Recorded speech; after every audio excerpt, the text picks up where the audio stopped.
एक बात नहीं समझ पा रहा हूँ कि पहले की सरकार के समय 1962, 1965, 1972 की भीषण लड़ाइयाँ हुई। देश पोलियो, प्लेग, हैजा, टीबी जैसी भयंकर महामारी की चपेट में आया, लेकिन सभी का मुफ्त में इलाज हुआ। मुफ्त में पूरे देश का टीकाकरण हुआ। लोगों ने उन सरकारों पर खरबों के घोटाले के आरोप लगाए। कहा गया कि काला धन विदेशों में भेजा गया।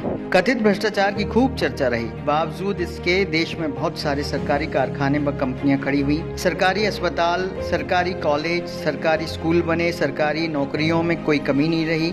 लोगों को नौकरियां दी गई। जो व्यक्ति इंटर मैट्रिक पास कर जाता था उसे घर से बुलाकर नौकरियां दी गई। तनख्वाह में कोई कमी नहीं रही। भत्ता हर वर्ष लगातार बढ़ता था। महंगाई भत्ता 131% तक दिया गया।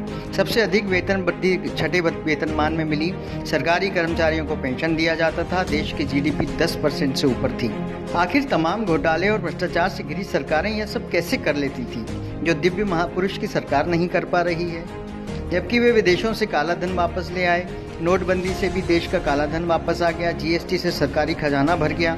आपातकालीन परिस्थितियों के लिए रिजर्व बैंक में जमा पैसा निकाल लिया गया। फिर पता नहीं क्यों 18-18 घंटे काम करने वाले प्रधानमंत्री के सामने सरकारी संपत्तियां बिक गईं और दिव्य महापुरुष की सरकार नौकरियां, वेतन भत्ते, पेंशन नहीं देकर किसान, मजदूर और आम नागरिकों को सिर्फ टेंशन ही दे रही है। कोई युद्ध नहीं हुआ, जीडीपी माइनस में चल रही है, सभी की नौकरियां चली गईं, फिर भी साहब ने सभी एनजीओ, उद्योगपतियों और देश के नागरिकों से पीएम केयर फंड में पैसा जमा करवा लिया। उस पैसे से क्या कार्य हुआ, किसी को नहीं पता।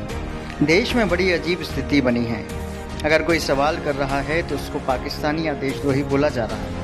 मेरे ख्याल से उन युवाओं को तो अब कम से कम अब जाग जाना चाहिए जो पढ़े लिखे होने का दम्भ भरते हैं।